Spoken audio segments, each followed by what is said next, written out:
God. Why is it stuck still? And we are live. Yeah. We Yeah. are live. Come on What's in, up? everybody. Come on in. We're going to have a good time tonight. Oh, goodness. Backstage chit chatting.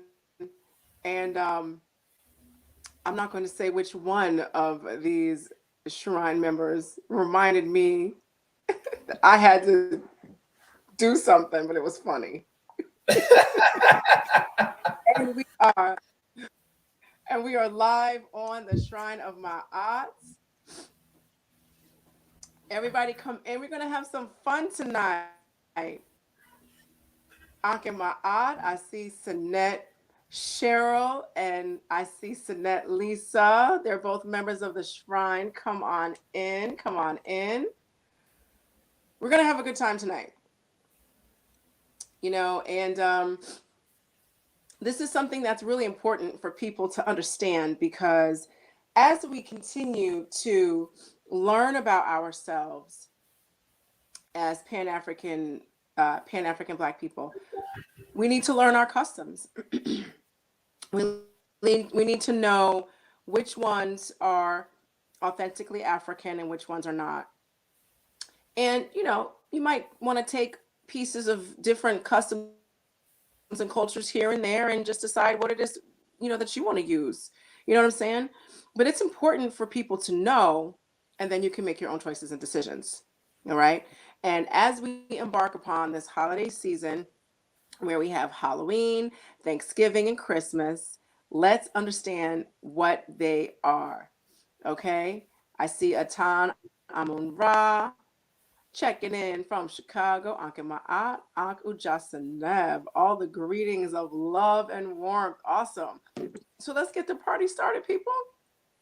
We have two people here today. Both of them are fully initiated members of the Shrine of Ma'at.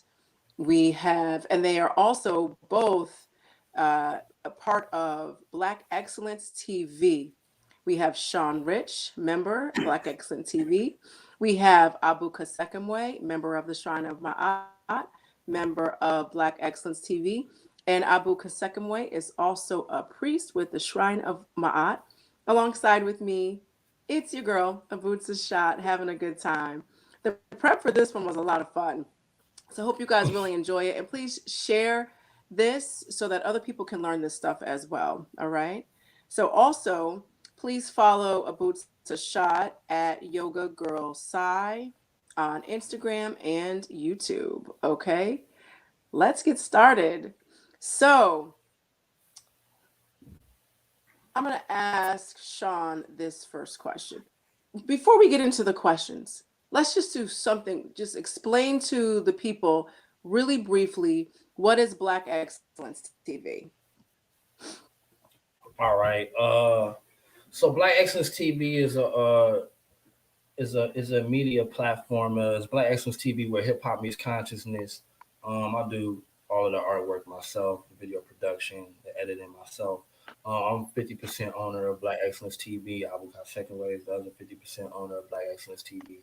And we link together and we drop it. The knowledge is where hip hop meets consciousness. So we keep it modern, but we drop gems is what I'm trying to say. So that's in Okay. the gist Okay. of what it is. It's where entertainment, education, hip hop. We like that. Okay, great. Okay, good. Just so that everybody knows what Black Excellence TV is. So let's get the party started.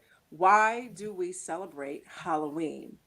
And what does the title? So wait, let me wait for you to get your slides up. Because these slides are going to change. It's going to change your perspective on a lot of stuff, people. Okay. It's really good. So while you're getting your slides up, Shawn, can you tell us what, in your opinion, why do we celebrate Halloween? Just be general, because I know you're going to get into the specifics, but just let the people know, why do you think we celebrate Halloween? I think we celebrate Halloween because our parents dressed us up, and as our parents dressed us up for October 31st, and it's being uh put on television. It's everywhere when you go outside. It's the holiday season, and just as children, we like playing dress up. Even as adult, adults like playing dress up. So that was given to us, and I don't think that our parents really knew where it came from or their parents, but it was definitely something that was passed down to us from um, from the slave trade. Uh, once we arrived here in America, So yet so again, this is you a don't.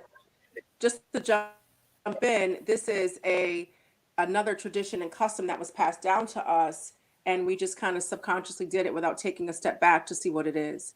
So, Shawn, I'm going to let you get started with the presentation with the slides. Can you make that slide big so everybody can see, just the slide, and explain to us, what does Jolly Halloween mean? Before he explains that, somebody put in the chat, what do you think Jolly Halloween means? Does Jolly Halloween sound kind of weird?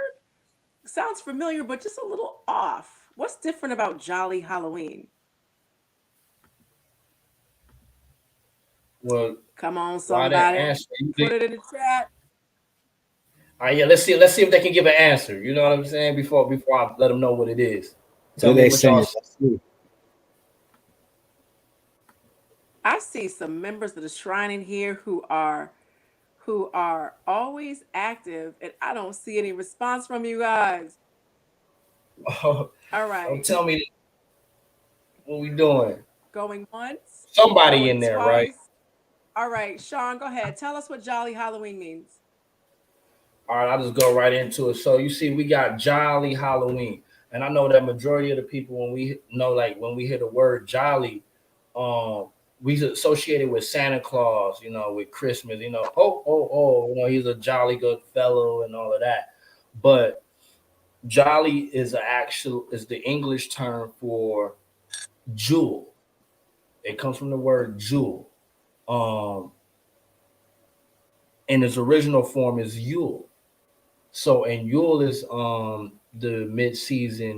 midwinter festival that the Germanic people celebrated, right? Yule is in honor of Odin, Odin's son Thor, Balder, Freya, and the people I just named is also the days of the week. So Wednesday is Odin's day, Thursday is Thor's day, Freya, Frigga is Friday.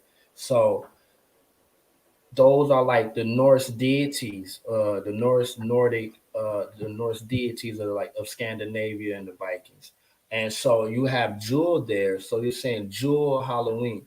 Mind you, why is this important? Because when I was talking about Odin, Odin is the master of the rune or the rune stones of the language of witchcraft. And then you got his baby mama, his wife, Freya. And Freya, Friday is named after her day of Freya. She's the goddess of witches. And why is this important? Because this culture, the Vikings came and took England and that area from Rome. I think you don't quote me, it was like around 800 AD or something like that. But that's when the Latin and the Germanic cultures, kind of fused and created um, England, right? And Scotland and Ireland. So when you see Jolly Halloween, just know that all of those holiday seasons are connected. And so it starts with Halloween and it goes all the way to New Year's. So right now we're just gonna focus on Halloween. So let's get it popping. So you see right here is the first slide that you see is something simple. Is the source is the Halloween postcard from the 1910s, right? And mind you, how me and Abu Khasekhemwy work, we tag team and like we do this with bars, we do this with punchlines. So mind you, this is gonna pop up later on in the slide. So just take a mental note of what's going on with that. So let's get right into it. Let's start off with the Give a geography. picture of this in your minds. Period. Let's start off with the geography. Hey, go ahead, King. Go ahead, jump in.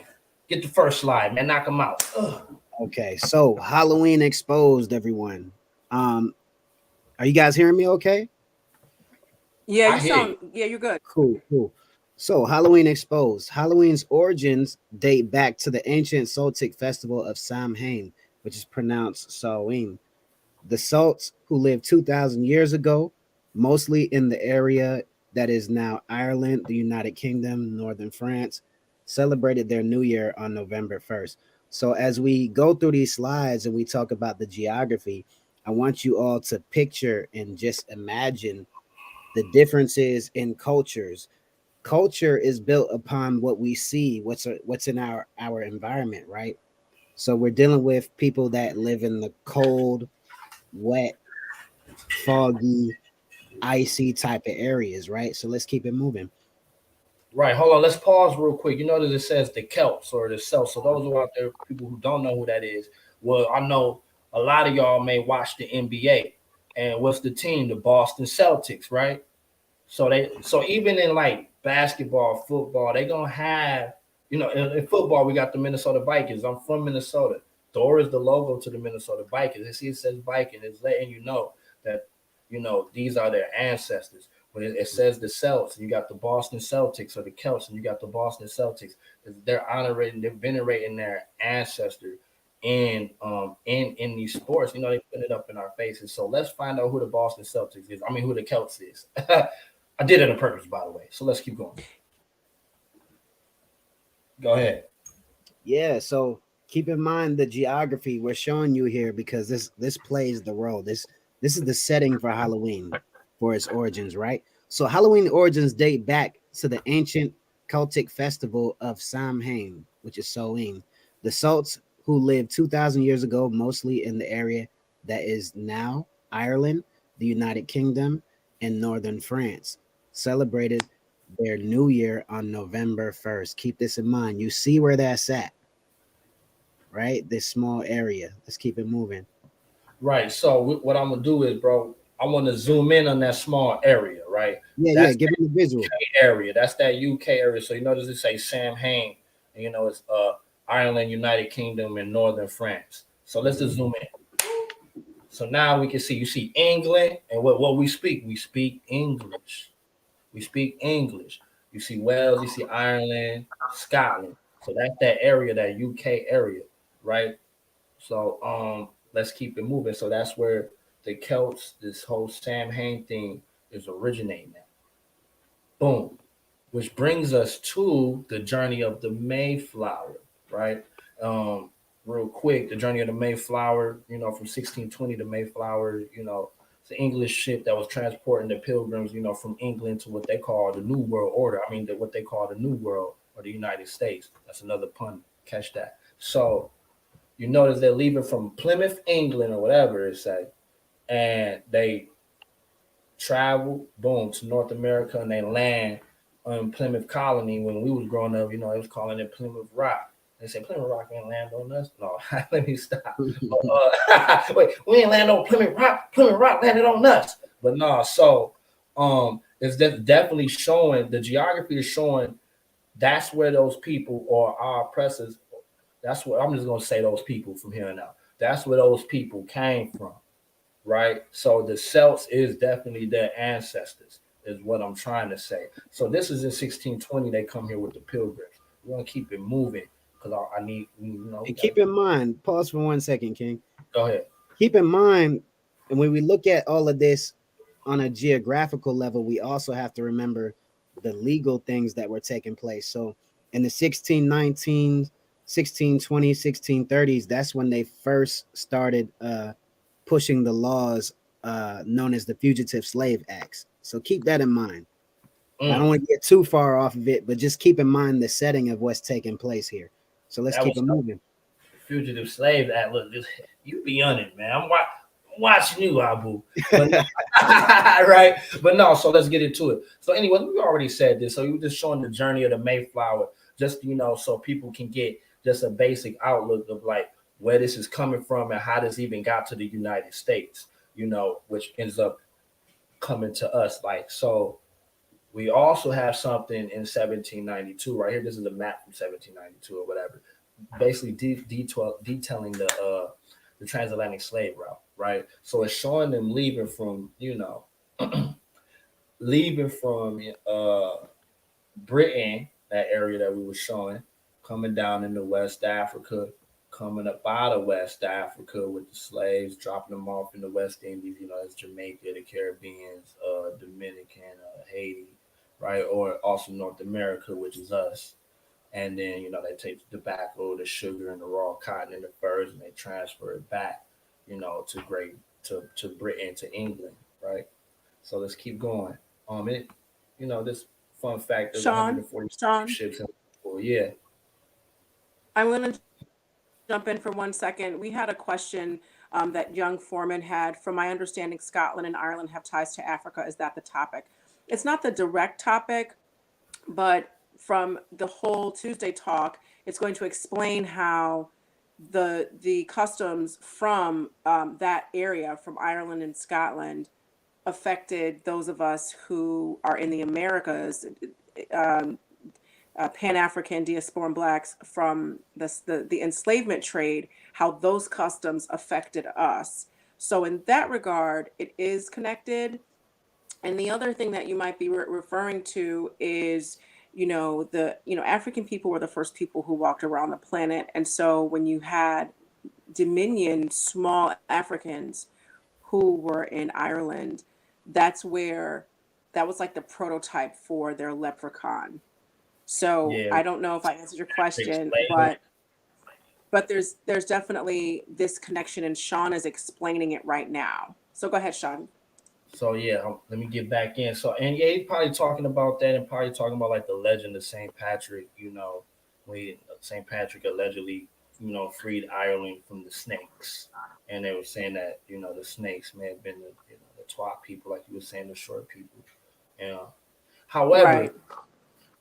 peace to whoever said that out there. I'm glad you're paying attention, but I don't think you want to claim the Celts as your ancestors. As we finna go further into this, No, this ain't us. I don't think he was.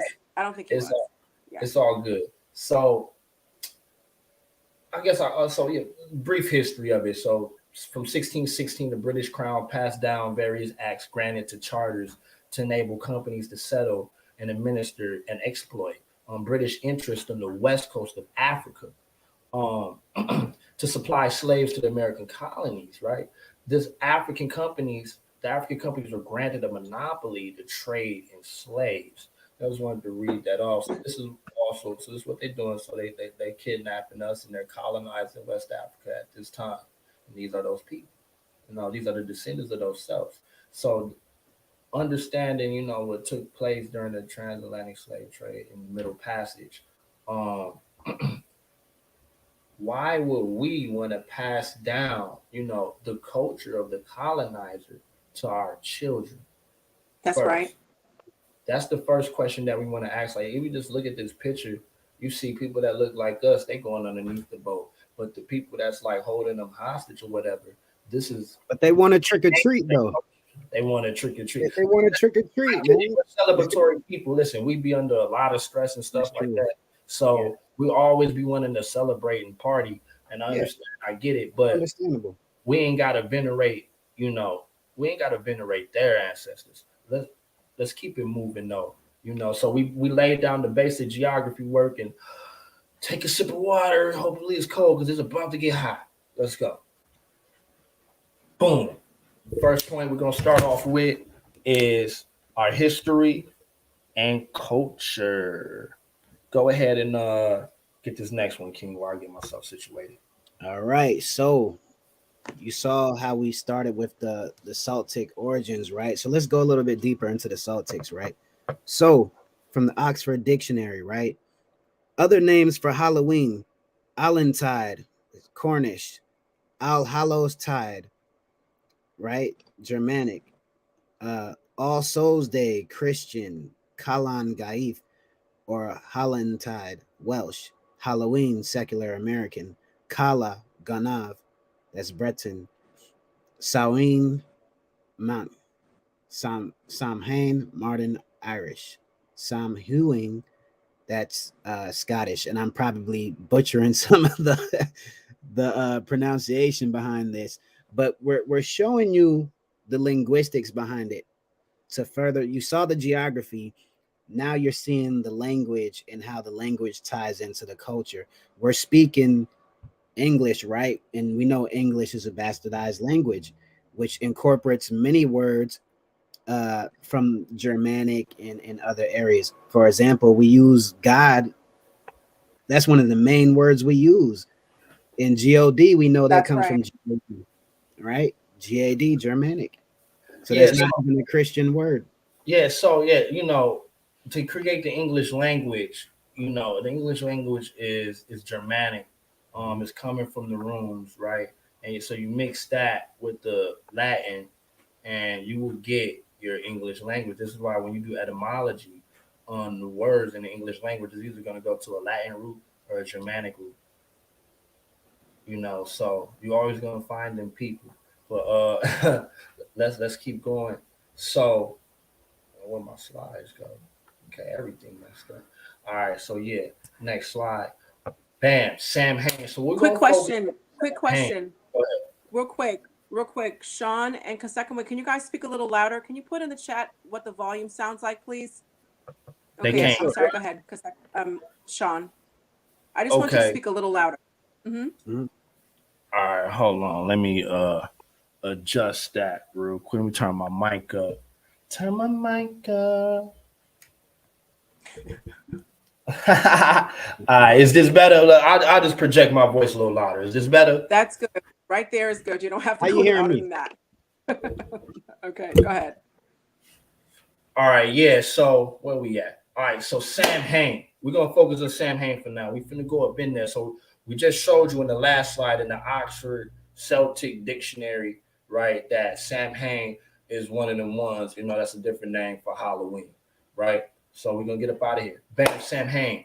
Um, is a pagan religious festival originated from ancient Celtic spiritual tradition. In modern times, Samhain is celebrated from October 31st to November 1st.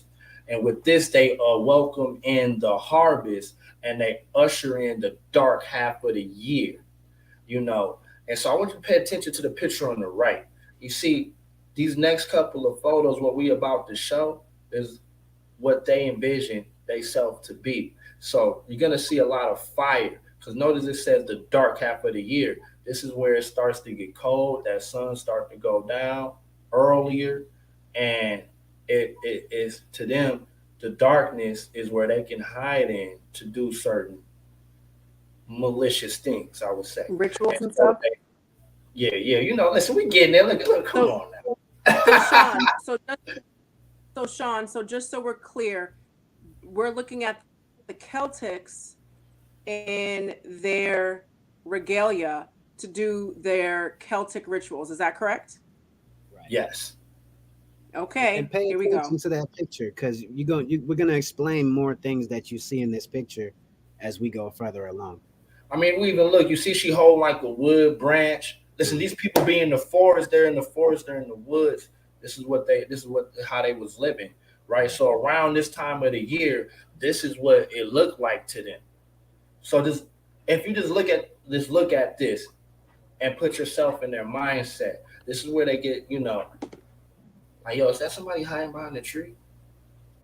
You see what I'm saying? Like, this is their mindset. Mhm. Everything is dying, it's gloomy, the fog is in, right? They're in this forest. And mind you, when you think of the holiday season, you always gonna see reference to the forest. When Christmas pop up, you're gonna see reindeers and all that. There's always gonna be reference to the forest because this is dealing with their Wicca and witchcraft.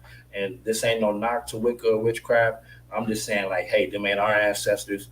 They can have their culture. We have our own culture. Some things may be similar, but some things that we about to get into, this ain't us. So let's keep going. See Buddy right here, he holding up the fire, right? But listen, let's go back into it. So yeah, from October 31st to November 1st, it welcomes in the harvest. Now y'all know about the harvest, right? I ain't gonna say that. I'm gonna hit y'all later on that. But so welcome in the harvest and usher in the dark half of the year. During this time, celebrants believe that the barriers between the physical world and the spirit world would break down, during Samhain, allowing interaction between humans and denizens of the other world. So they believe that they see the earth dying, right?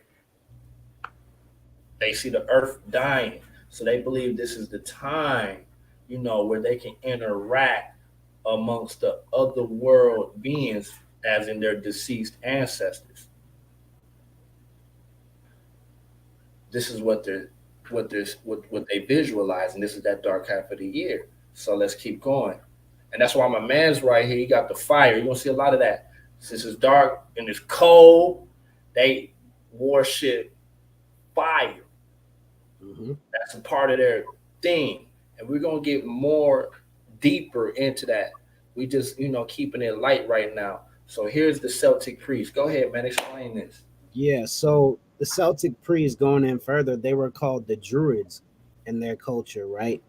So when you think of the priests, in different cultures and stuff, different priests might dress a certain way, they might walk a certain way, they might talk a certain way, they might carry certain tools, right? Especially, I know you Abu Abu Shishat and myself and others in the Kemetic tradition, we could think of tools that we carry, right? Things that we carry in our hand that might set us apart from, Our Ankh. Right. My Ankh is across the room, so I'm looking right at it. You don't gotta run. So but no, just pay attention to the picture right quick. On the left, this is a picture of a book by Jean Marco. Shawn, will you zoom in on that picture so they can see it better? Yeah, let him get that visual. Can you So make that this the solo is screen? this is the Druids, the Celtic priests of nature. So again, we're talking about, we all of us in mankind deal with nature in one way or another in our culture. This is the way they did it in their culture. You know what I'm saying? We have our own ways that we do it in the African diaspora. So this is no knock to the Druids. This is no knock to people who still are into those things. Practice your culture, man.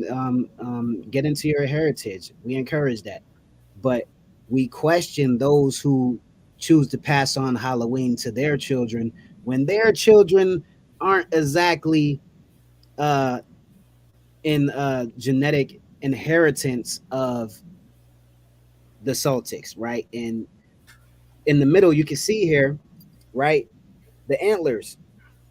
Again, we're dealing with the forest, right? Um, Antlers of like a reindeer or something, right?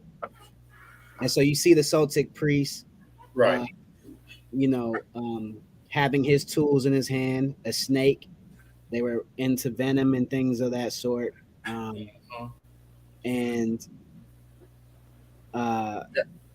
they want to dress the part of the things that they see as sacred. So the reindeer is very sacred to them, deers in general.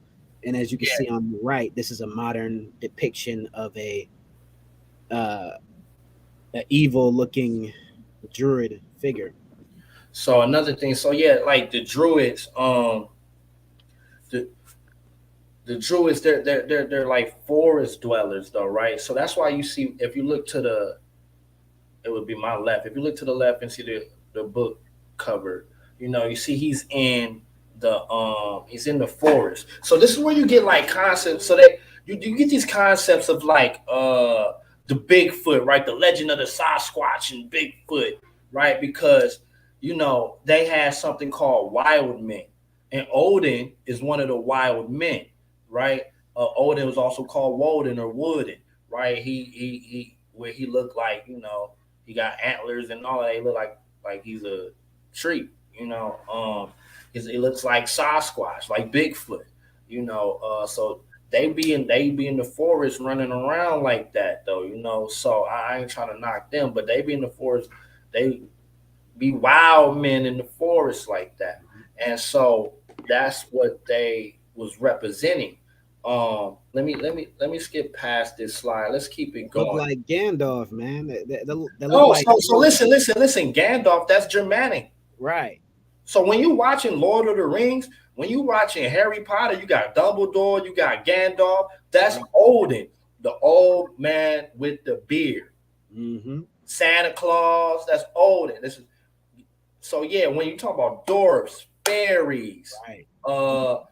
dwarfs, fairies, wizards, witches, that's that Germanic culture. Like Disney really, made a lot like Snow White and the Seven Dwarfs, and there's always a witch up in there. That was them continuing, their their mythology or their fairy tales from the Germanic aspect or the Celtic aspect of their culture. That was a retelling that they're giving to the kids, and unfortunately, they gave it to us as well because we're in the country, dominated by them. So let's keep it going. What we got? It's finna get nasty. Oh wait, let's get us back to the screen. Shawn, let me jump in really quickly.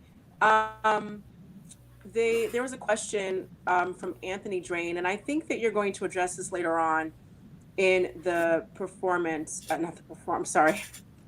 And on tonight, I don't know why I said performance. And he says, do any of you have info on the WAG festival of Osiris as a relation to Halloween? Is this something you're going to get to later? Yeah, we'll definitely touch on that later. Okay, so Anthony, hold tight. We're going to get to that later. And Queen Sebaka, thank you.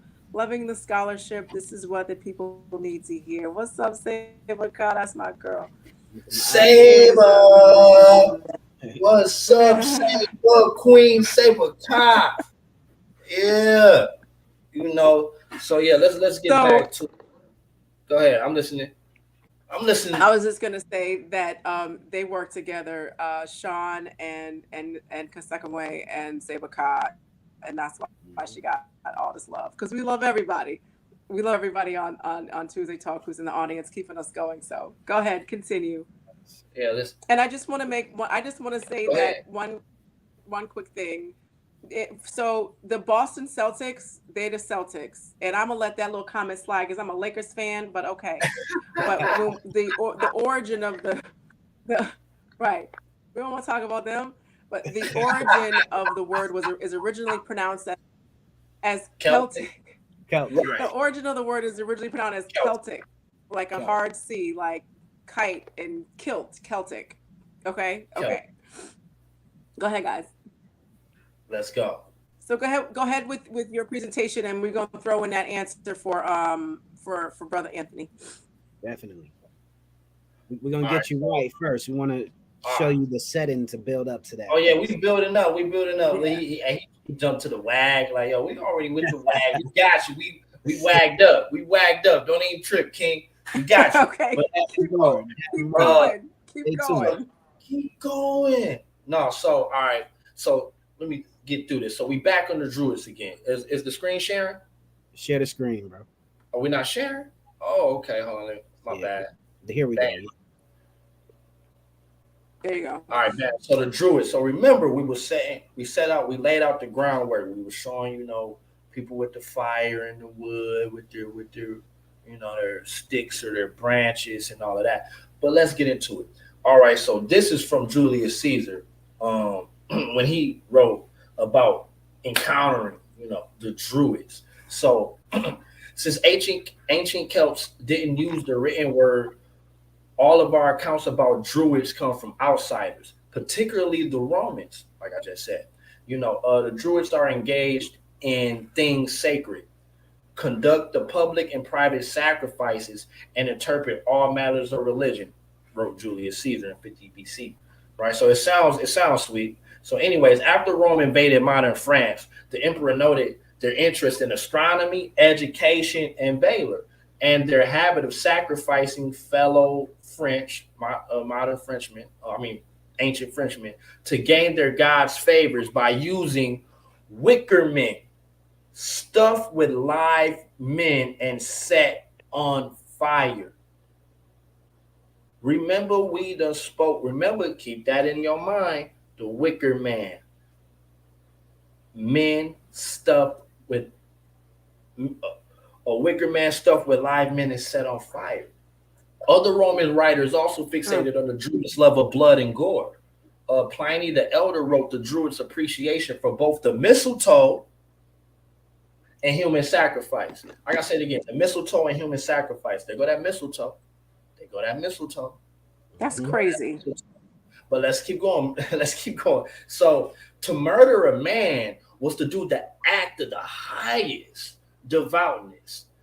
He wrote, and to eat his flesh was to secure the Uh-uh. highest blessing of health. And now they got Jeffrey Dahmer all in the big screen right now, like the whole Mhm. Jeffrey Dahmer series. Listen, they bigging it up because I'm gonna be nice on this platform. My apologies. I ain't even gonna go there, but y'all read between the lines. We're good. So your No, boy, let's take a hey, pause. Let's take a pause for a second okay, and yeah, I'm sorry, there's a little delay. Let's take a pause for a second to recognize that, and this is also a part of, the point of the show, which is we want to make sure that we're practicing our own customs and traditions.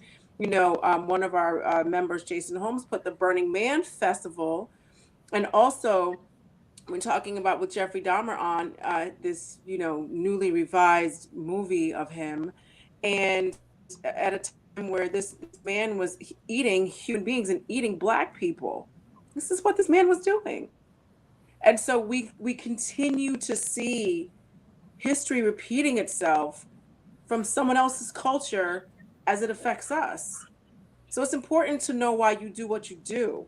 And so we didn't practice the Jeffrey Dahmer comment. It just came up naturally in conversation. But it's important to understand that this is just like seeing this stuff repeated over and over again. So we have to be aware. We have to know what we're looking at, what we're doing, and why we're doing it.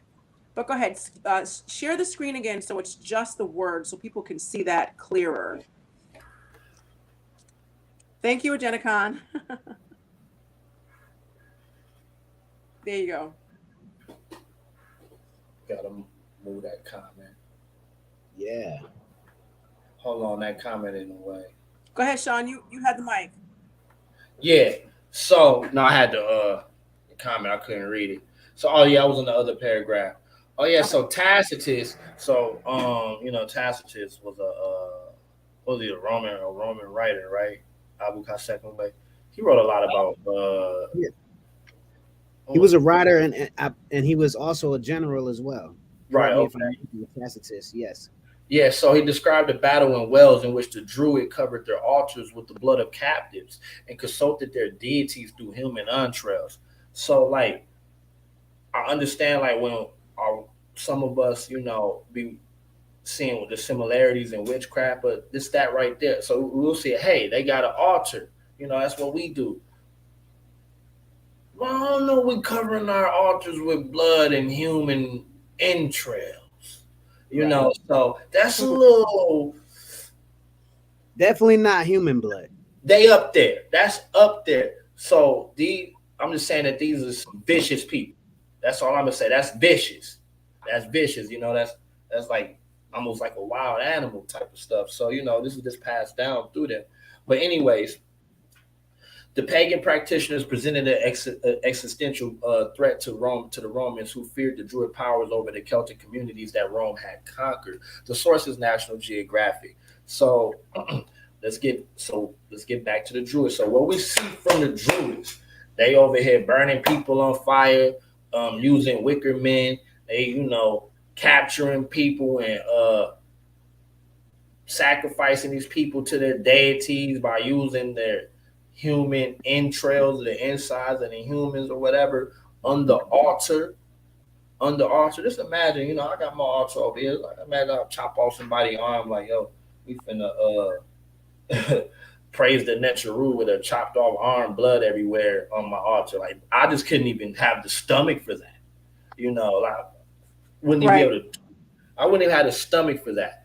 Why would that even be considered spiritual? Right. Right. That's. Ugh. Let's keep going. Bonfire. We getting into this fire culture. You know what I'm saying? Go ahead, King. Take this next Yeah. one. So bonfire. Let's ask ourselves a question. I'm pretty sure we have all been to a bonfire, right? Something that you think is about bonding, right? Um, It's okay. We probably have all been to one. You know, again, we're practicing someone else's culture and we're speaking someone else's language, like we showed you. And not only that, but we're living on somebody else's calendar. And we're gonna go deeper into that as well. But bonfire, is it a bonfire or is it a bonfire? Ask yourself this question, right? So let's get into the information. After the harvest work was complete, celebrants joined with Druid priests to light a community fire using a wheel that would cause friction and spark flames. Again, flames. We just talked about fire being one of the things that is important to the Druids, fire and blood, right? Things associated with war, you know, it goes back to Odin, all of that, Thor, war, blood, fire. Okay, so the wheel was considered a representation of the sun and used along with prayers. Cattle were sacrificed, and participants took a flame, took a what? Took a flame Flame. from the communal Flame. bonfire. He's on fire. My bad. She's screaming. He's on Burning Man type of talk right here, man. Somebody else said in the comments earlier, this Burning Man type of stuff, right?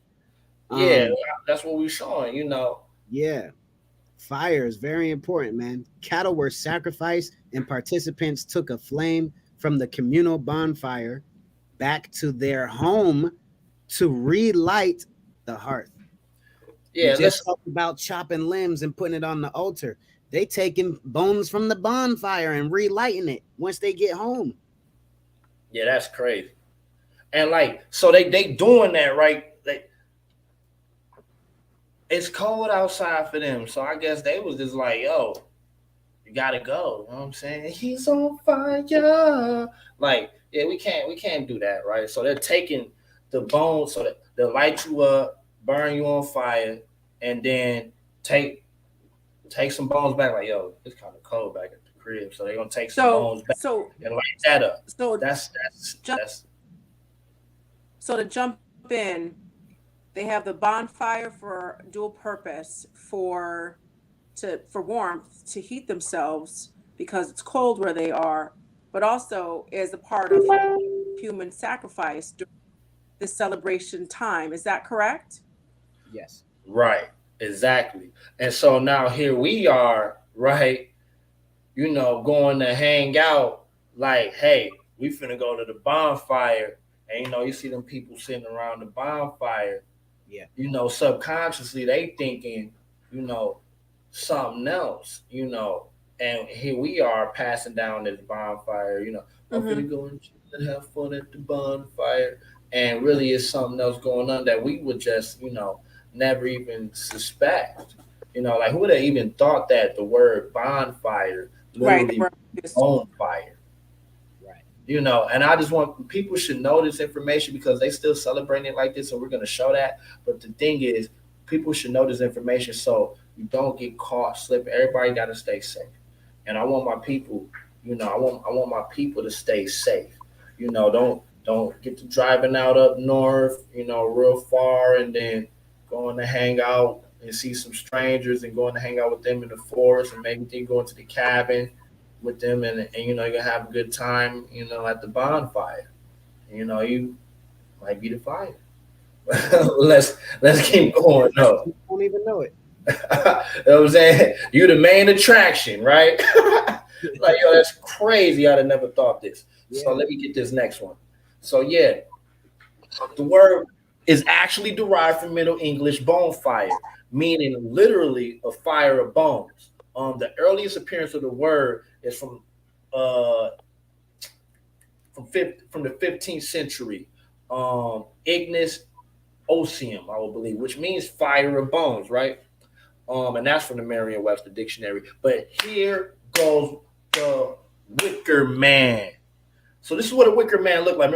Remember we say, yo, they take people and put them in the Wicker Man, boom, and then light them up. That's what a Wicker Man looked like, right? So This is modern day Wicker Man, by the way. uh, uh, uh, This is recently created. recently created. This is crazy. So a wicker man is a large wicker statue reportedly used by the ancient Druids, the Celtic priests, right, for sacrificing. Sacrifice by burning an effigy. You know, these people is wild, man. This is wild. So go ahead, you knock this one out. You got it. So keep in mind the druid practice of fire and sacrifice, blood and gore as a part of divination, right? Keep that in mind. Now you see the Wicker Man. We on wicked timing, right? So uh it's a little blocked out right here, but you get the gist. Okay, Caesar reports that some of the Gauls built the effigies out of sticks and placed living men inside, then Mm. set them on fire to pay tribute to the gods. And we just discussed gods is not a Christian word, it's not even an English word. Yeah, So who that's are they my paying boy. tribute to? Thor and Odin and them. That's who they Exactly. call gods.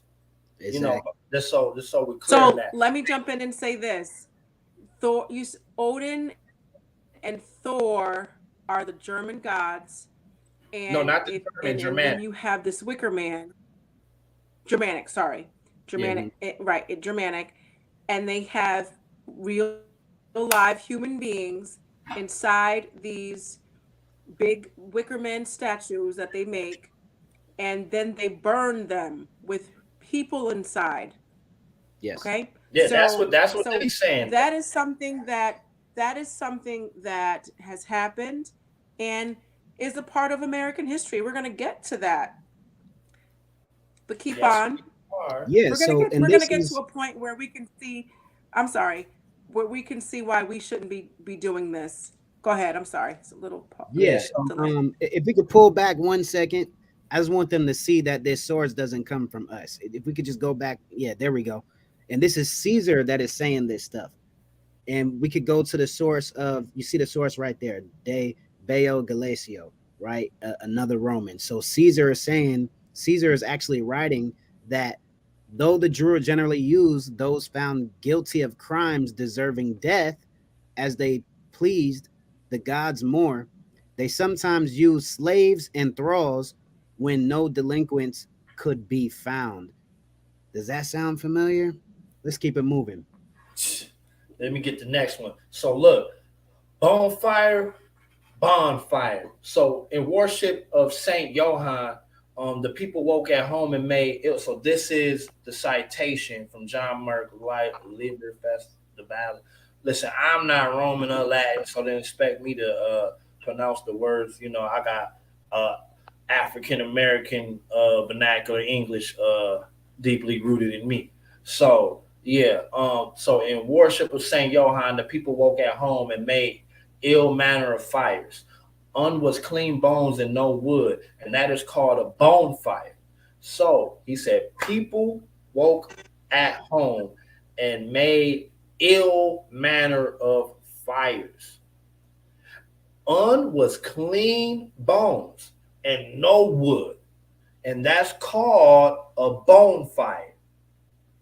Another is clean wood and no bones, and that is called a wood fire for people to sit and wake their by. So they have a difference between a regular wood fire and a bonfire. And this is, like I said, 15th century citation, right? So Mhm. and the picture, this picture right here, just so you know, this is from the movie The Wicker Man from 1973. I advise you to go watch it.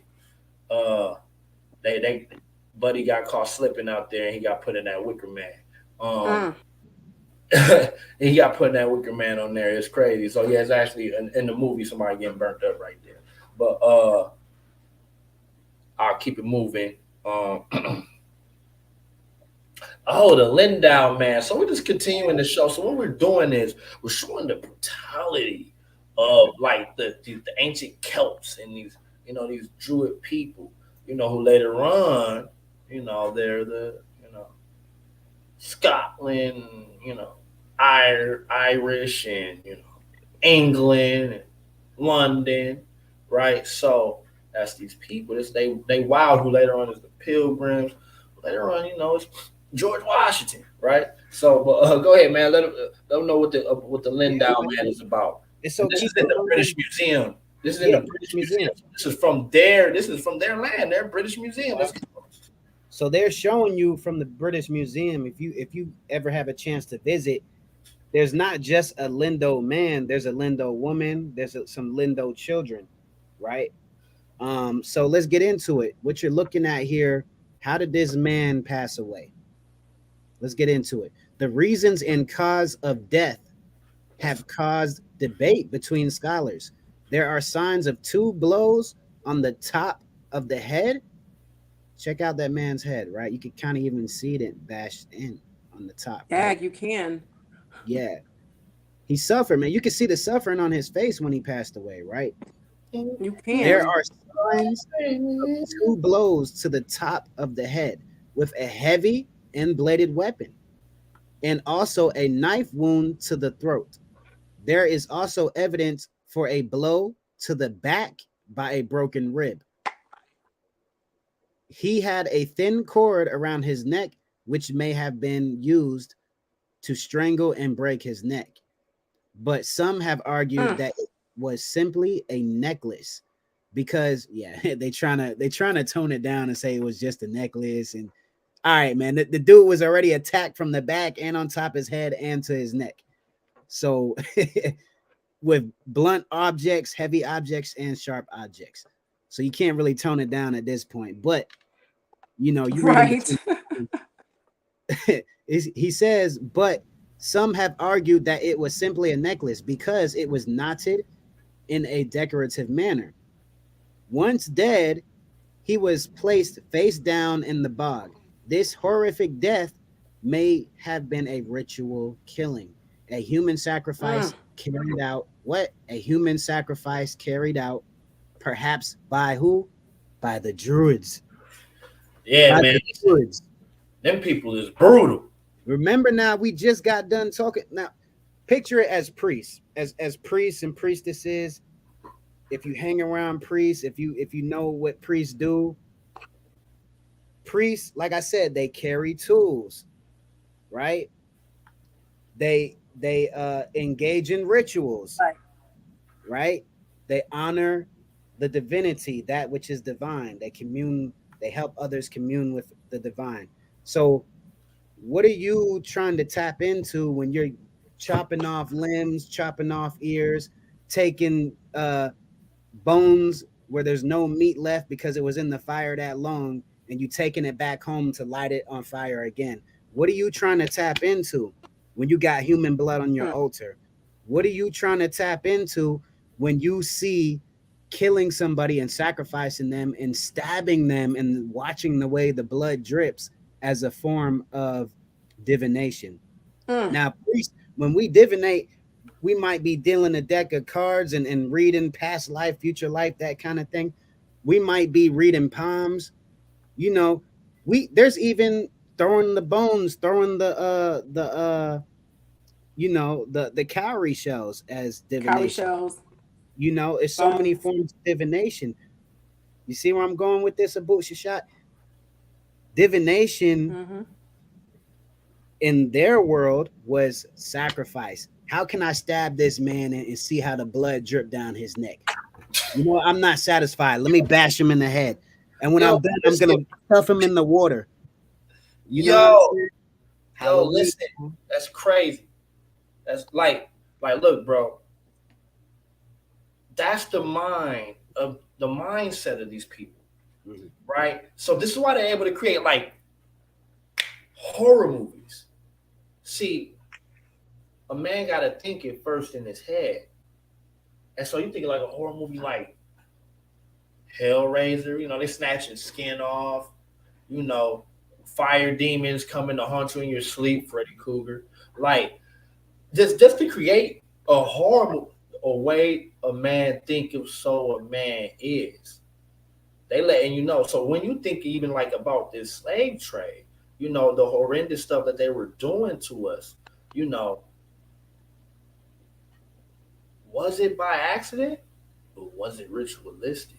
is what we may have to, explore. You get what I'm trying to say? Like, You know, go that's ahead. that's that's something that is interesting to contemplate at this point because those of us who are in this space, we definitely spend time talking about our enslaved ancestors and enslavement itself and those types of components.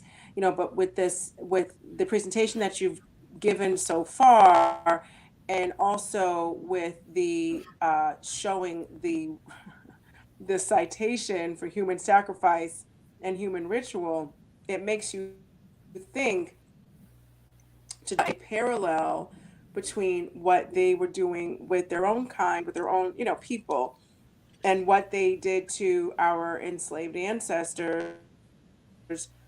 And maybe it was of a human sacrifice that we just haven't looked at it like that before, like a ritualistic Right. human sacrifice. I want you to go back to your slide, and because we were talking about fire, and to keep going to the slide that you and I discussed I know what's up. Oh, we a already couple of here. days ago in We here. preparation for tonight. We here. Right, I know we are. I want us to get there because that slide merges the old culture and our present day like not behavior but culture and that we live in now. This isn't so far back in history. This isn't so far away in another part of the world. This is something that affects us as Pan African Black people today. So keep going with the slides. I want us to get to that slide. All right, so jumping in. So right here. So when we get to talking about things like this and like ritualistic or whatever, it's gonna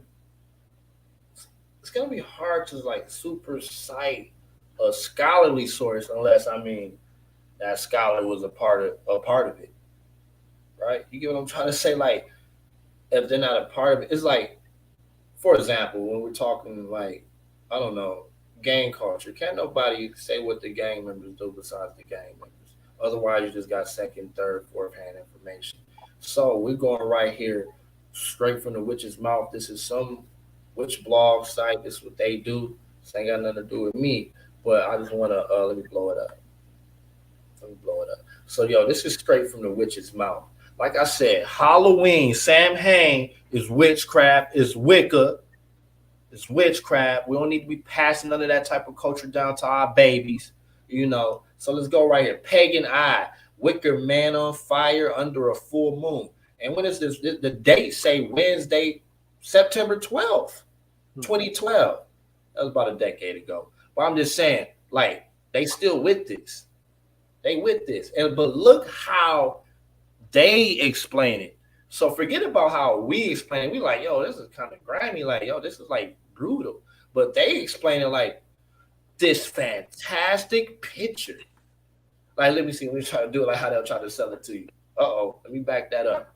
But this fantastic picture of a wicker man being burnt under a full moon was taken by Jules Darling at the Mercian, I don't know, gathering. I told you it's African American vernacular English. Don't get mad at me, as well as this wicker man photo. Jules sent me other amazing pictures from the event, including a fire eater and burning labyrinth, which you can look forward to seeing on my Pagan Eye blog post in the future. Wicker Man is like, yo, we on fire.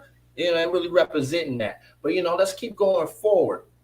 And so by going forward, what I would like to do is a countdown. So if you got children or, if you got your stomach ain't too, strong, I would advise you to turn your head for about a minute. If you got babies, get them about the room because this next slide is graphic. And I will be turning to it in 10, 9, 8, 7, 6, 5, 4, 3, 2, 2.5. Shawn, 1.5. 1. We here now. Boom. We should have dropped the bomb. This is horrid. Go ahead. I'll let you do. So this slide right here is something that a lot of us have seen. We see a group of Caucasian men dressed in what looks like their Sunday best as they watch a black man burn to death on a bed of wood. And this picture here is what shows a continuation of that torturous culture aimed at black people. Just straight up, period. That's what this is. I've seen this picture before. I've seen, and I'm sure that some of you have as well. I've seen this picture before many, many times. But after, you know, Shawn and I went through the slides and prepped for this, and he was teaching me some stuff. This slide is juxtaposed, or juxtaposed means next to, a historical context that even goes beyond the savage torture that foundational Black Americans had to experience here in this country. Because one of the things that Shawn said at the beginning was we showed the geography, and we know that some of the people from those places that were mentioned were brought here as colonizers, pilgrims, or not brought here, they came here as colonizers, pilgrims, just, you know, people, settlers, whichever word you want to use. And we can see how some of that culture became a part of American culture and was used against us to torture us and to dehumanize us. So looking at this picture, you know, I have, and hopefully you have, more context to understand why something like this can happen, because it didn't just start with this American mind. People came from other countries and brought their mentality and culture, and we see this played out against our people. And that's what this is. And there's an arrow that's been inserted, and you can see that man, again in his Sunday best, smiling as he sees a human being burn. And if you look to the very, very far right, can you put the picture up, just the picture, Shawn? Jason said this happened in Omaha, Nebraska. So Jason, are you saying this picture is from Omaha, or something like this happened in Omaha? Can you put in the chat to clarify?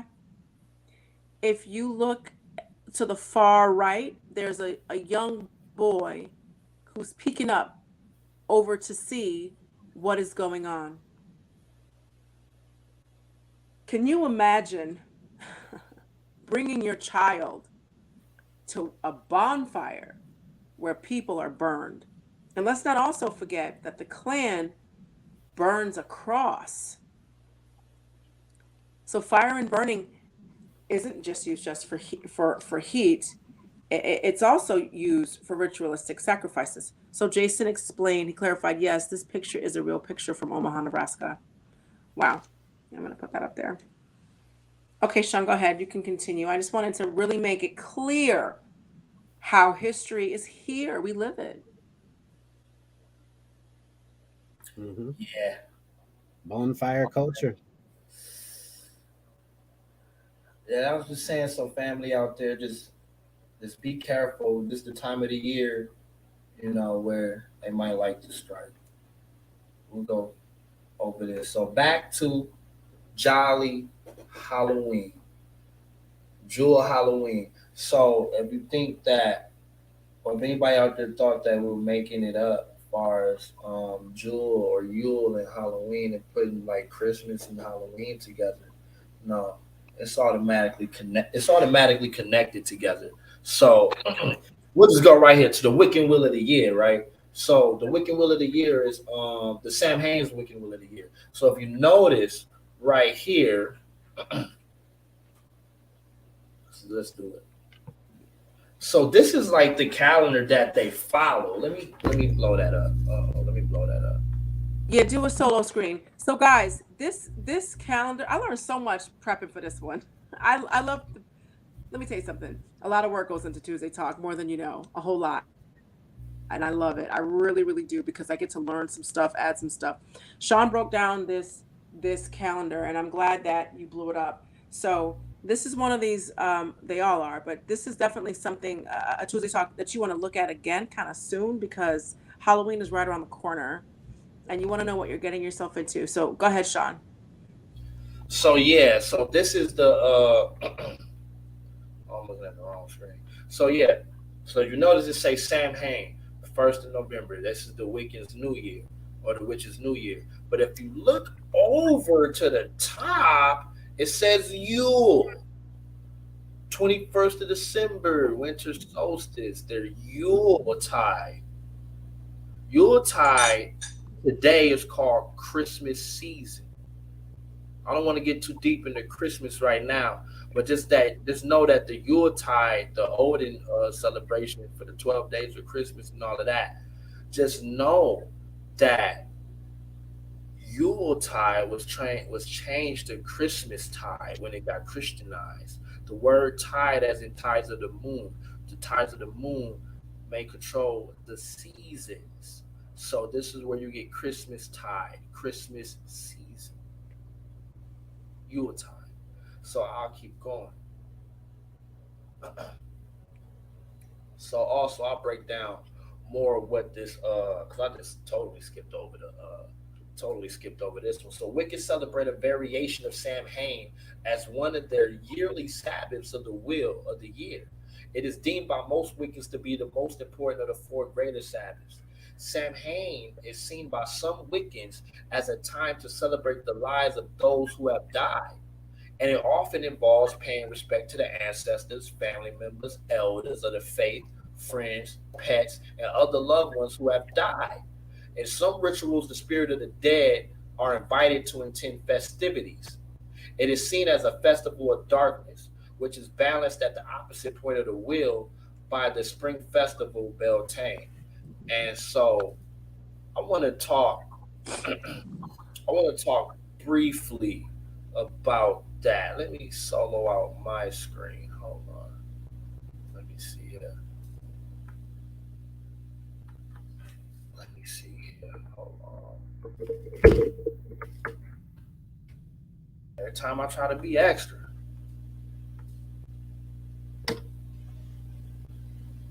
All right, there we go. There we go.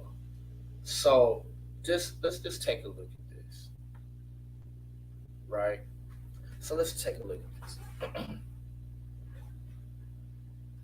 So what the last slide was saying was that they said that this is around the time when they do these festivities to with the deceased, right? So one thing that they do is they do something called dumb supper, right?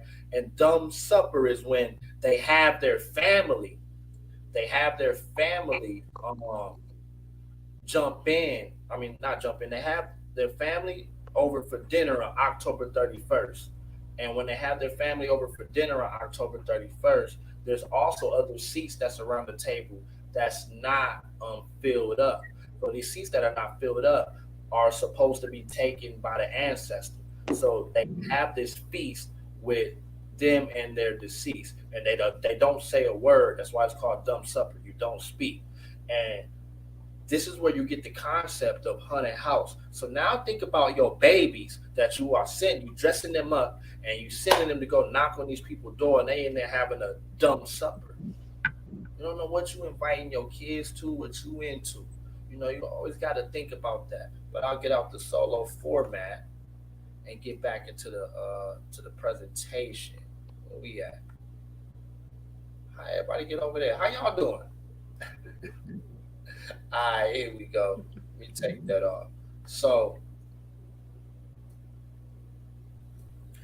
Samhain rituals in the United States 2019. So this is a lady named Cabral. So just so y'all don't think that we're making this up, we let them speak for themselves. This is a lady in New York that practiced Wicca. on October 31st. This is what she do in a quest to spread her knowledge and to connect all those interested in witchcraft. Cabral has a magic history. Cabral has a history of hosting magic circles for Samhain and the other pagan holidays to create a sense of community and ensure that all participants feel comfortable. Each event opens with introductions before diving into folklore and mythology associated with the holiday.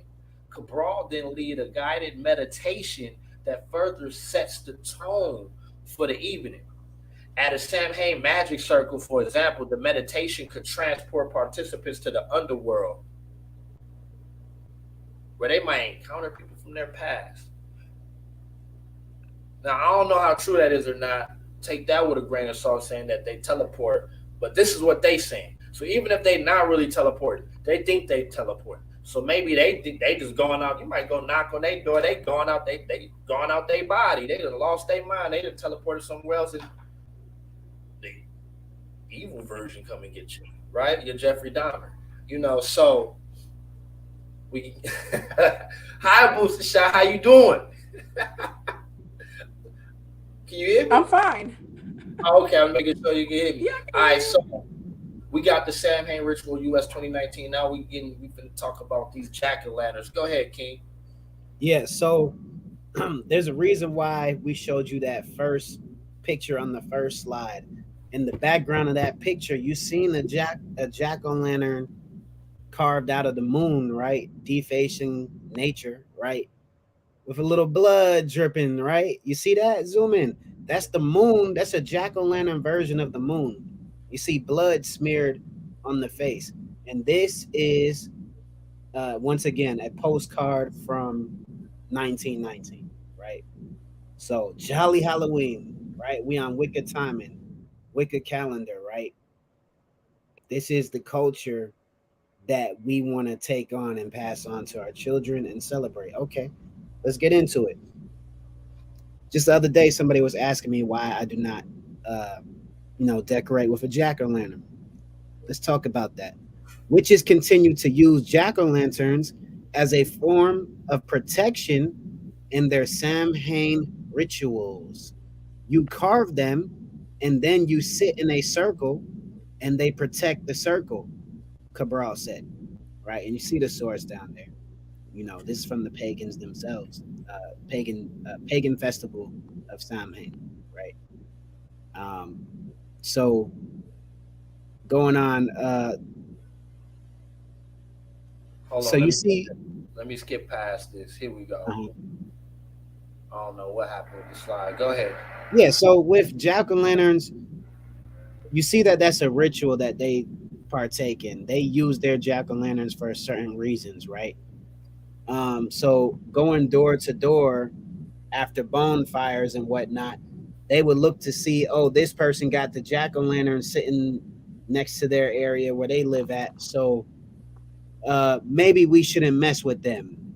They tapping into protection. They tapping into the fire and the blood and the terroristic look, right? The Busha Shot just mentioned how the Klansmen would burn crosses, still to this day, burn crosses, right? Same thing, terroristic state of mind, war state of mind. This is their rituals. Our rituals are based on life, and we'll get more into that later. Our rituals are based in life. Our symbols are based in life. We don't need a pentagram 5-star inside of a circle. Right, what you say based on life and also based on light. Why theirs is like based on death and based on night. Absence of the sun. This is why we gave you the geography in the beginning. Total blackout, absence of the sun, cold, long days, right? Long nights. And it only gets colder during Krampus time. The fall of the sun, like this is when they come out and have their fun when the sun falls. This is autumn. The legend of Stingy Jack. Old Stingy Jack. What's Stingy Jack up to? So yeah, we gonna jump into this jack-o'-lantern. Dynamite. Let's go. So Halloween origins, jack-o'-lantern, the legend of Stingy Jack. I don't want to never meet nobody named Stingy nothing. Like, yo, keep dude away from me. We can't even hang out. He's stingy. But anyways, though, we got Stingy Jack. According to the story, Stingy Jack invited the devil. Notice now we're getting into the terminology of like devil, right? Devil. This means during this time when this legend was created, that area, the UK, has been under Christian Reformation. You see the verbiage is starting to change now. We done went from, from fairies, or, we done went from burning people and wicker men to now we're talking about the devil. So now this is when you see the devil start to enter the conversation. They have been Christianized by this point. Just put that out there. So according to the story, Stingy Jack invited the devil to have a drink with him. True to his name, Stingy Jack didn't want to pay for his drink.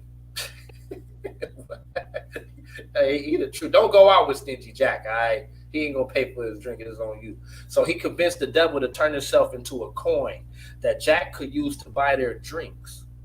Once the devil did so, Jack decided to keep the money and put it into his pocket next to a silver cross, which prevented the devil from changing back into his original form. Jack eventually freed the devil under the condition that he would not bother Jack for 1 year, and that should Jack die, he would not claim his soul. The next year, Jack again tricked the devil into climbing into a tree to pick a piece of fruit. While he was up in the tree, Jack carved the sign of the cross into the tree's bark so that the devil could not come down until the devil promised Jack to not bother him for 10 more years. Look, Jack was slick with it, right?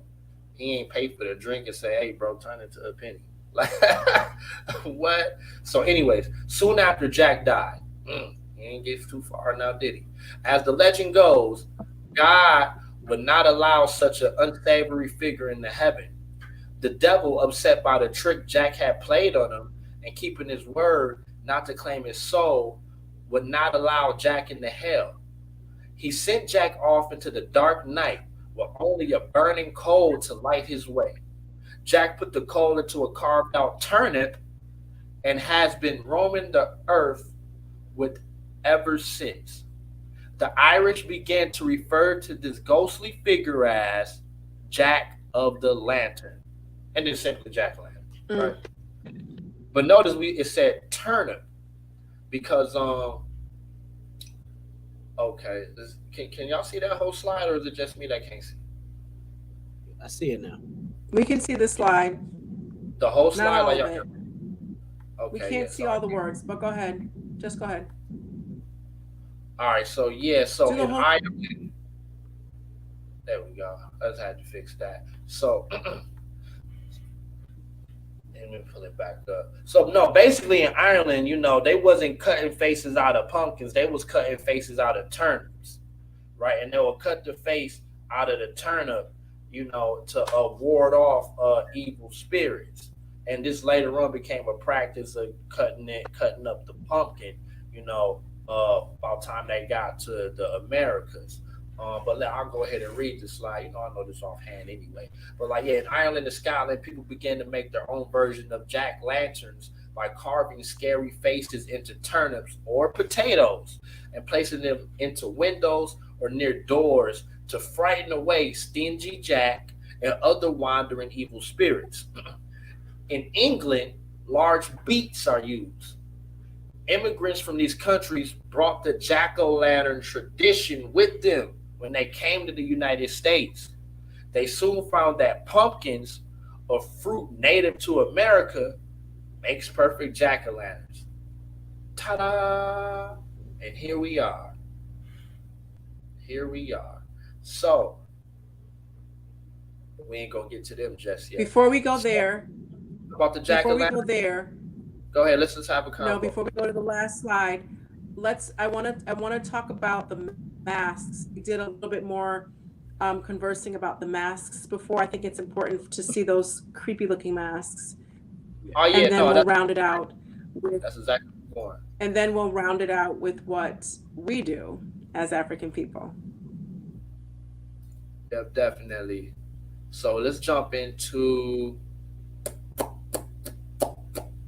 these masks. Why are they wearing masks on Halloween? Bam. Jump in here. While you're looking for that, Atun Amun Ra gave a good book recommendation, The Iceman Heritage by Michael Bradley. It's a good book that speaks of the brutal culture of the Tamahu. Hmm. Indeed. Yeah, this is definitely Iceman heritage type of stuff that we're talking about here. Um, Again, It people is. from warm climates and what we see and what we do and the things that we see and hold dear to us versus what people from colder, more harsh climates see dear to them and what they practice and do. And it's funny that going back to the jack o' lantern, in that legend they called him stingy, right? Right. Because you got to remember in these Iceland kind of areas, foggy kind of areas that are lacking in natural resources, you're gonna naturally be stingy. You can like, this is mine. Nah, you can't have it. No, I'm not sharing. No, I'm not paying for it. I might even steal it from you. You know what I'm saying? So it's a mentality that you gotta remember that built up to what we see now, and that's why we're challenging people on practicing Wicca culture. There's no disrespect to that, but understand the differences in cultures, geography, timeline, all of that. We're showing you right here what you need to be tapping into. More on that in a second. Hey, but the crazy Mhm. part is, the devil went to the bar to have a drink with with Jack. Hey, so you go to the bar with the devil, huh? And Jack played the devil though. He ain't even pay for his drink. Eh, them people ain't scared of the devil or nothing. That's what that story is telling. So So yeah, let's let's get get to back. the masks. Sean, Yeah. let's get back to the masks. All right, here we go. You go ahead and take this one, King. All right, so costumes, right? Because the Celts believed that the barrier between the world was breachable during Samhain, they prepared offerings that were left outside villages and fields for fairies, you see, or Sids. It was expected that ancestors might cross over during this time as well, and Celts would dress as animals and monsters so that fairies were not tempted to kidnap them. But hey, they still got to protect themselves with those mistletoes coming in Yule tide, Yo, the games. But anyways, but like, yo, it's crazy because they're blaming their kids being kidnapped on fairies. yeah, That's what type of psychology is that? Like y'all taking y'all own babies and saying the fairies got them, huh? Got the babies watching for fairies around this time, hoping they don't get kidnapped when really it's one of them adults that's gonna So take them. can you Go ahead. explain these masks and what these animals are and why they look a little creepy? So basically, to commemorate the event, Druids built, of course, huge sacred bonfires that we talked about, where people gathered to burn crops and animals and sacrifices to the Celtic deities. But during the celebration, the Celts wore costumes typically consisting of animal heads and skins as they attempted to tell each other's fortune. But also they would wear that they would wear they would wear these weird animal faces to like I said, scare off or ward off these spiritual beings, right? So let's see where we at. How do we even get here? Okay, so yeah, we're on to trick or treating. Yeah, and a lot of this is terrorists recognizing terrorists, right? We talk about real recognizing real. If you put yourself into the shoes of these people during these times when they're hiding behind trees and kidnapping children and having bonfires and whatnot, and having turnips, stink rotten turnips set on fire and thrown into people's houses and stuff like that, to where they can't breathe, right, and gotta flee out the house and get kidnapped in the process. All of that is part of Halloween, the original Halloween, if you really want to celebrate it correctly. So in these masks, it's all about real recognizing real. Terrorists in this case recognizing terrorists. It's the purge. You see the movie The Purge? Everybody masked up. You know what I'm saying? And looking scary. The purge is basically that sci-fi fantasy being shown in front of you, but it already happened. The purge that was taking place back in the 1500s, 1600s, 1400s. All I'm saying is you don't want them guys, them three guys right there pulling up on you. You know, while you at the bonfire, Yeah, these grabbing. masks do look pretty um evil, if you will. So let's keep going into, so because we're coming to a close for Tuesday Talk, and I've looked through. I hope I have answered all of your, or I've had Shawn or Khasekhemwy answer the questions. If there are any other questions, please put them in the chat now, and let's continue through to the rest um, of the slides, so we can kind of get to the fun stuff, to the warm and awesome good part, because I don't want to leave it on we thinking about Stingy Jack before we go to bed. Let's leave it on something that's uplifting and that's relevant to our own culture. Absolutely. Ooh. So yeah, we'll get right. We'll just get right here to what we can celebrate. But before we jump into that, I just want to say this real quick. Another part of the mass come from something called the Feast of Fools Festival.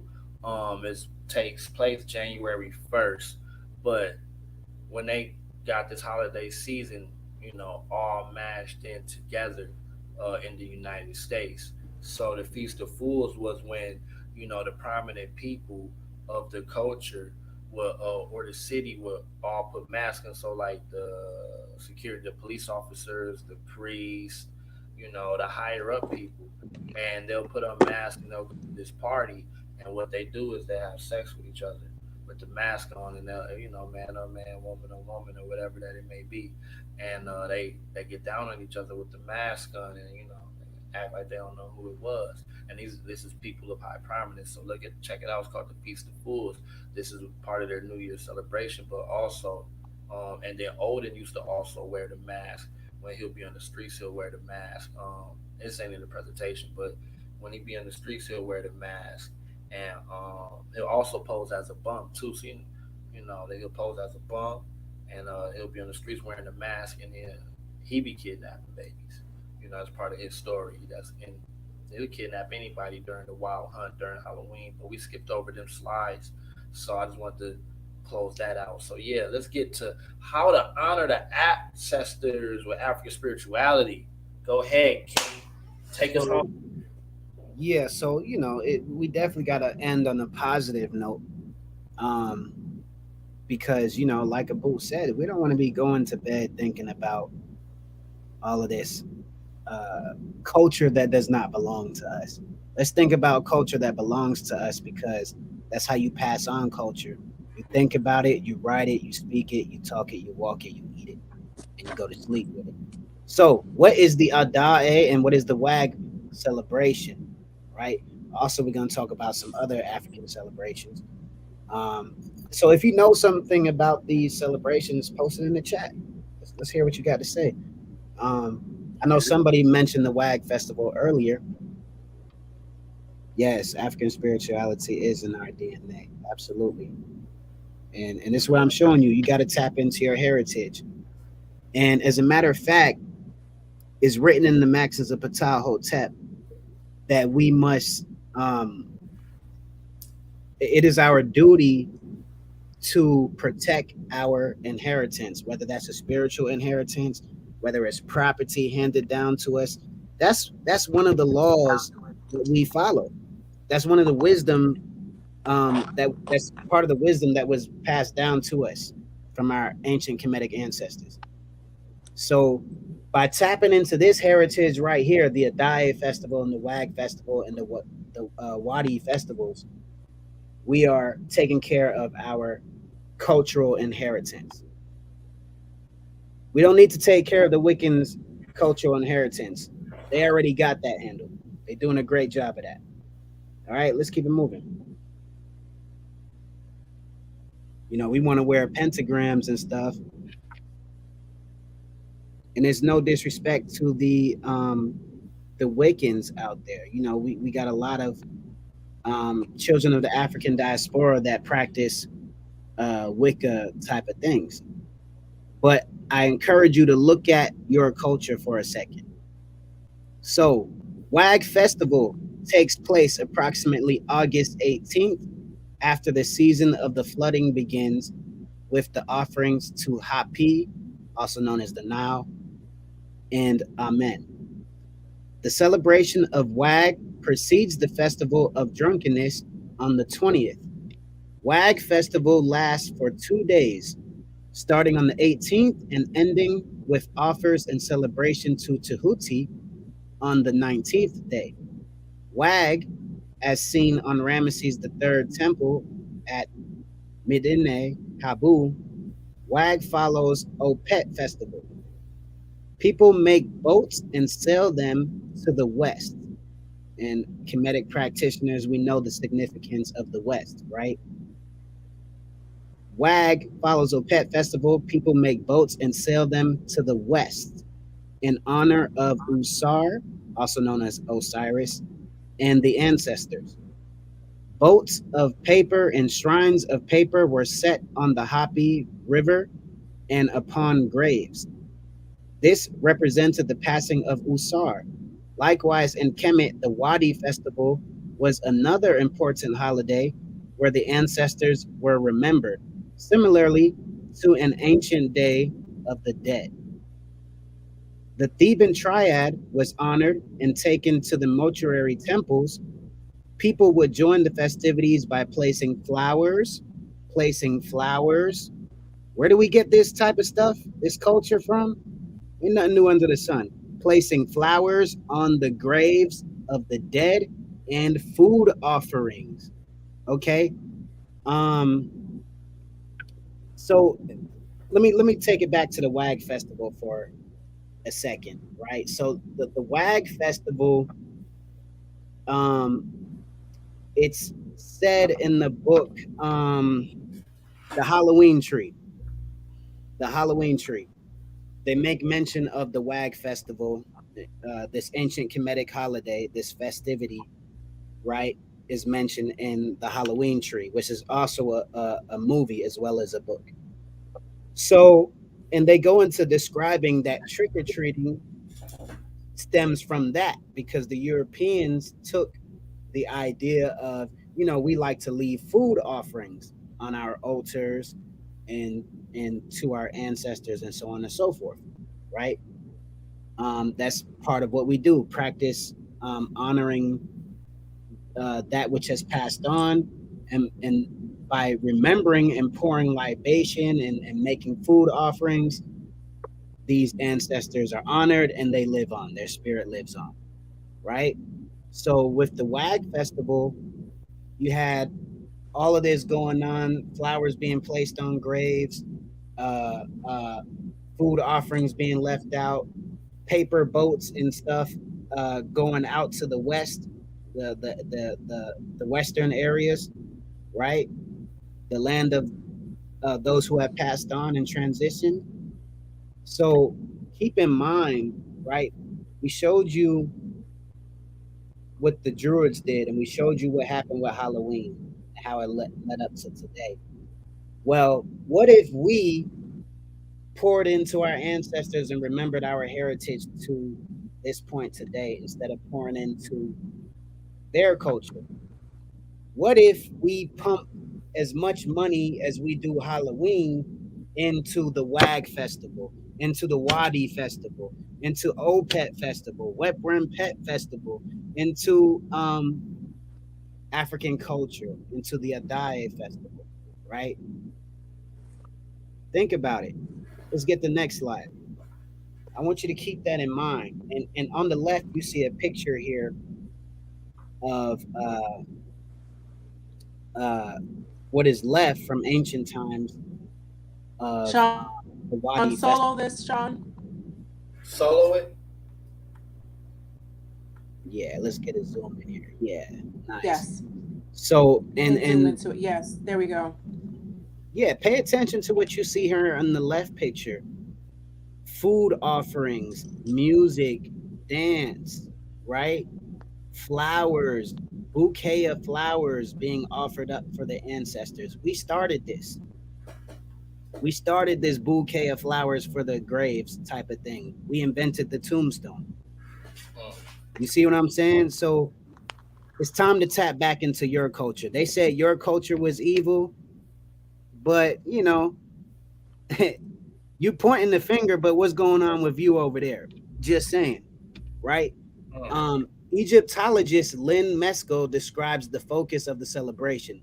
The beautiful festival of the Wadi, this is another ancient Kemetic holiday, right?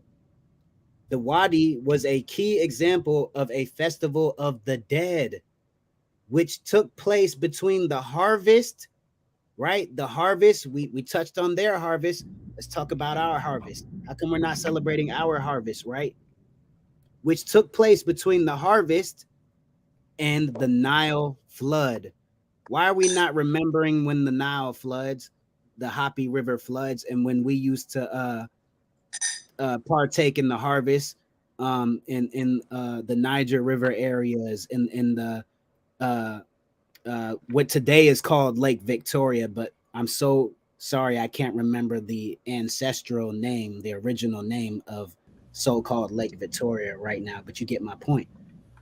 The things we used to do around these waters, the harvest that took place in these areas, that's what we need to be tapping into. Okay, more on the harvest in a second. Um, so the beautiful festival of the Wadi was a key example of a festival of the dead, which took place between the harvest and the Nile flood. In it, the divine boat of Amen traveled from the Karnak temple to the necropolis of the western Thebes. A large procession followed, and the living and dead were thought to commune near the graves, which became houses of the joy of the heart of the occasion. So we're talking joy here. We're not talking blood and gore and sacrifice. We're not talking about terrorism and kidnapping, setting people on fire, skinning animals and putting them on as a mask in order to terrorize others in the dark. That's not what we're doing here, right? We're preparing for the festivities to honor Tahuti um, uh, on the following day after the WAG festival begins. We're going into Wadi, right? So, and also another thing I forgot to mention about the WAG festival. So when it comes to trick or treating, they see it as, oh, we're gonna copy them and we're gonna put out candy as offerings to the spirits wandering around, because you know in the cultic belief that the veil is thin right around Halloween time. So for us, the veil is thin around this time of the harvest, right around the so-called Nile River, where we could go to the land of the West and commune with the ancestors and honor them when they have passed on, right? Because the veil is also thin at this time. And so those who were forgotten, like the ancestors, spirits that were wandering the earth and did not have a family to honor them, people would leave out food offerings. You know how we Africans get down. Everybody gonna eat. You family, everybody gonna eat. Right. We Right. don't leave Right. out none of the ancestors. Don't worry, we Right. got you. We got you. You gonna eat too. We leave food offerings out for you too. So that's where they look at it and they say, "Oh, okay, this is where we get that from." And then now we turn it into trick or treating, and we add our blood and gore twist on it, right? Halloween was almost banned in the United States at one point, if you all did not know, That's a because it fact. was so dangerous. And we left some of those slides out. But I just want you to remember, Halloween is so dangerous. At one point, you had little Tomahawk boys and girls uh, causing train wrecks, whole train wrecks back in the 1800s based off of Halloween, causing whole train wrecks because they were doing stuff on the train tracks they had no business doing, all Man. around Sam Hain time. This is not Sam what we're doing when the veil is thin. We have our mama pinching our ear and saying, "Get your butt in the house." Nah, we're gonna honor these ancestors at this time. You got to make paper boats at this time, and we got to remember the sacrifices that Usar, aka Osiris, laid out for us. Right? That if you tap into that mythos, it's about honoring the ancestors and resurrection that Usar showed us. Right? So let's move forward. Mhm. So again, we talking about life, the living. We're not focused on the dead. And when we do talk about the dead, we that dead is not really in our vocabulary. We're talking about living still. Is just a different form of energy that has transcended, passed on, That's right. right? So we're not even talking about the dead at all. So get that out of your vocabulary because we're talking about African stuff right now. We're not on Wiccan timing no more. No disrespect, right? So let's talk about West Africa. We talked about Kemet, right? So let's talk about so-called West Africa, which is actually East. You know what they did with the maps. Um, the Dae Festival is a celebration of the Ashanti people. In Twi, it means resting place. You catch that? In Twi, it means resting place. This day is centered around the veneration, invocation, and appropriation of the ancestors. Not the dead, the ancestors, because we want them to live on, right? That's right. That's facts. And it's all throughout our mythos. If you look it up, it's all about the honoring the ancestors so that they may live on. And more on that in a second. The first cycle, Akawasi Dae, falling on a Monday, and Awuku Dae falling on a Wednesday. So this is, I want you to understand, this is different sections to the one big holiday. So just like they got their calendar, that is a big manhunt, big purge that leads up to a bigger purge, Halloween going into Yule, Krampus, and all that. All right, we got our own stuff to be following. I'm showing you the calendar right here. Why are you not tapping into your calendar? You on the Roman, the Greco-Roman calendar. You on the Wiccan calendar. You don't want to be on the Kemetic or the Ashanti calendar, right? This day is centered around the venerations, invocation, and appropriation of the ancestors. A Dai festival is celebrated in 2 cycles according to the Akan calendar. The Akan calendar. The first cycle, Akwaside, tongue twister, Akwasidae, falling on a Monday, and Awukudae, falling on a Wednesday. In the Akan calendar, 1 year is represented by 9 cycles, right? Where my numerologist at? 9 cycles, also called a dae. Each cycle consists of period of about 42 days. Peep that. 42 days. The Adae is celebrated on 2 occasions in each cycle. Adae is giving thanks for the what? The harvest. Represented by what? Yams. We need to get back to those yams and forget about those pumpkins unless you just eating pumpkin pie. You know, we like to argue about pumpkin pie and sweet potato pie, but we need to get back to the yams because that's our culture, the yams and the harvest. The Um, yams. we're not harvesting human beings and chopping off limbs for the harvest. No, we're not being stingy in the harvest. We are thankful for the overflow in the harvest. We are thankful for what the happy brings for the Neteru and the ancestors and what they bring. We're all about life, not death. Peep the numbers again, 42 days in each cycle.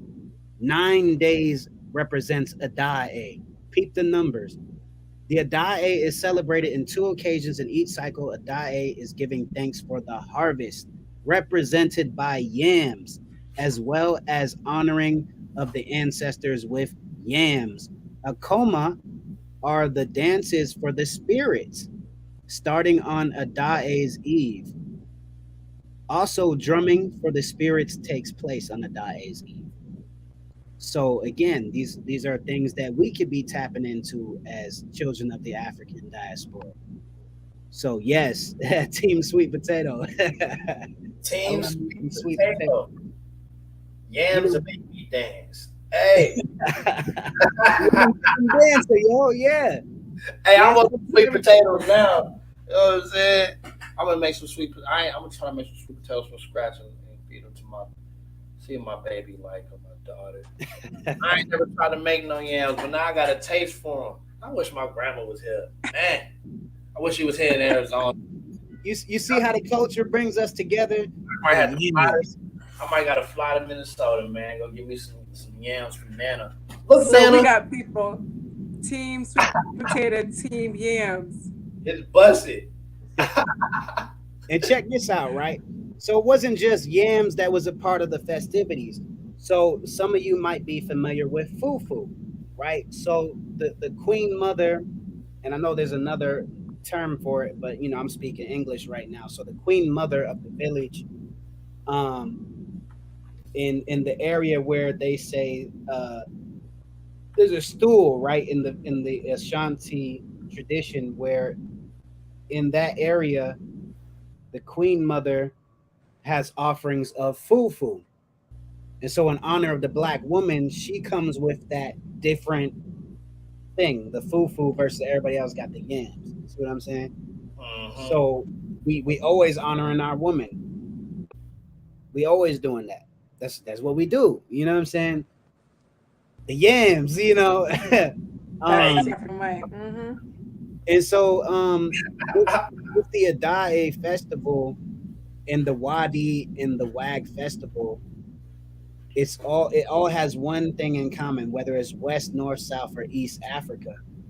We're talking about honoring of the ancestors. But what is very intriguing about the Adae festival is that it is also centered around the belief of putting the ancestors to rest, letting the ancestors rest in peace.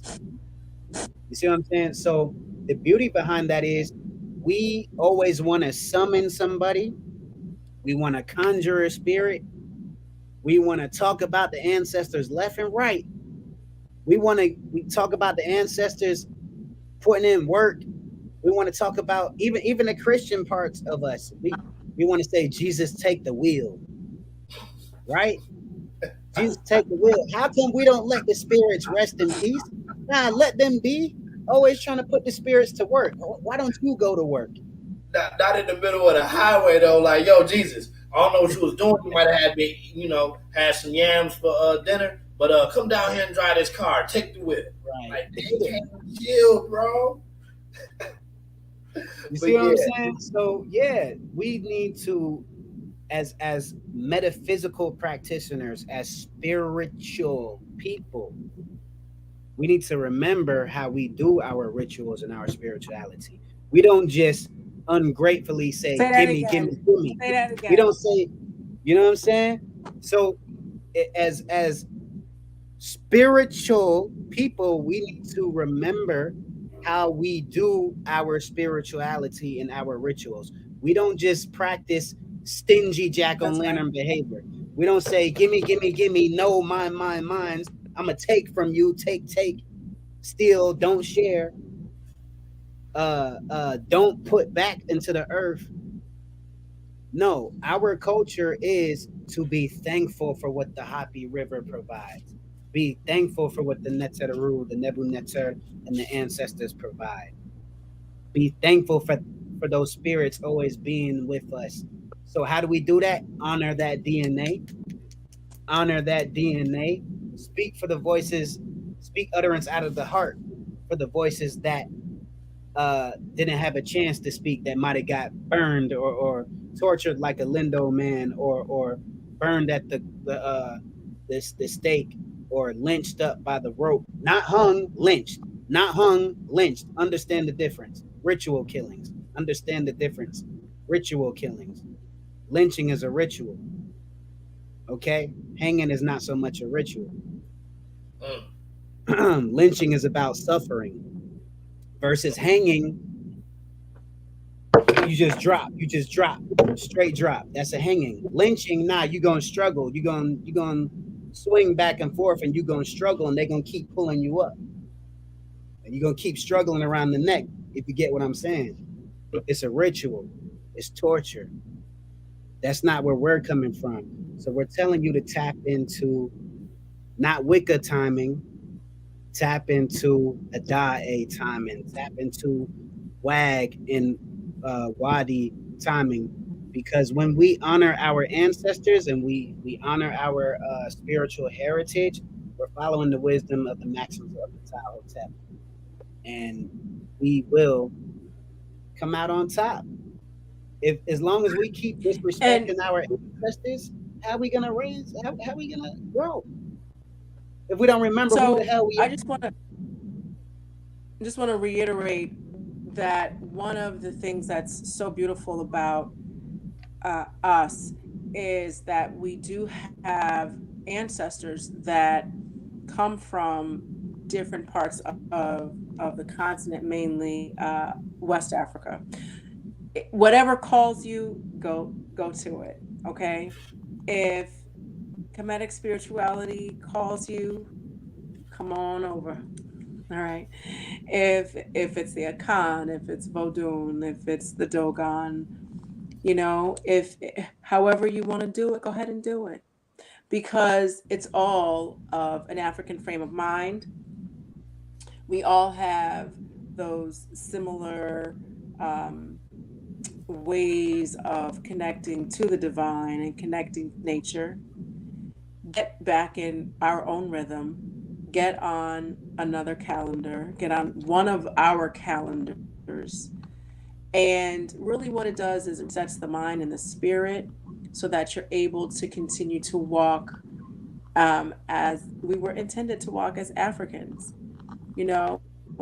So, this is something that we want to leave you with. Now, you've got the history, you have the references, we had the explanations were given, and at the end there was also this juxtaposition of what it is that we do. Okay, so tap into yourself, tap into your own heritage and your own culture. Okay, so it's just it's a beautiful thing when you're able to get to that point. It's a little overwhelming at first because there's so much, but once you're able to kind of sort through everything, it's just beautiful and wonderful. And keep this in mind as we go into this holiday season. We have Halloween, then we have Thanksgiving, then we have Christmas. Then there's returning everything you got for Christmas. So it's like 4 months of just straight madness of consuming and consumerism. Okay? And people sacrifice their money to be a part of what happens at this part of the year. Stay rooted in being Black, stay rooted in being Pan African, and learning our culture and practicing it. Now is a good time to practice it. This is a great time to just jump in and practice if this isn't something that you already do. Okay, so just want to say thank you all for being a part of Tuesday Talk, And I want to thank Shawn Rich, and Abu Khasekhemwy, and the duo Black Excellence TV team for coming on to Tuesday Talk. Stay tuned because we might have them back talking about another holiday before the end of the year. So just want to say thank you guys. Is there anything else that you guys want to say briefly? Uh, I just want to say thank you. Listen, thank you for having me on. Definitely appreciate that. To the family out there, y'all want to see more of the dynamic duo. Y'all want to see the tag team back again. Y'all can definitely go to the YouTube channel, to our YouTube channel, Black Excellence TV, BlackXcellence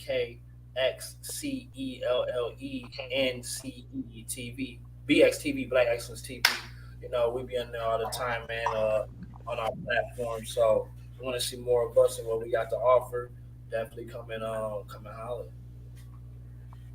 Yeah. Just one more thing I want to add.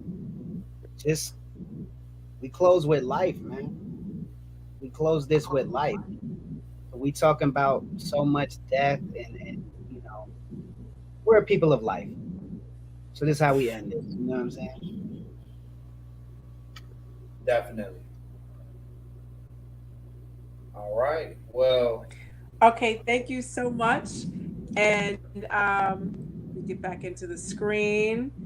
And I hope that you enjoyed this Tuesday talk, and make sure you watch it again and share it with your family members that participate. And hey, maybe they can become a part, they can reintroduce themselves to their own African spiritual system. So thank you again for joining. I really enjoy doing Tuesday talk, and it's great to see people new and old coming every Tuesday. So thank you so much, and we will see you next week. Shema Ma'at, go forth in peace. I'm gonna go ahead and I'm gonna close out with the trailer to the channel.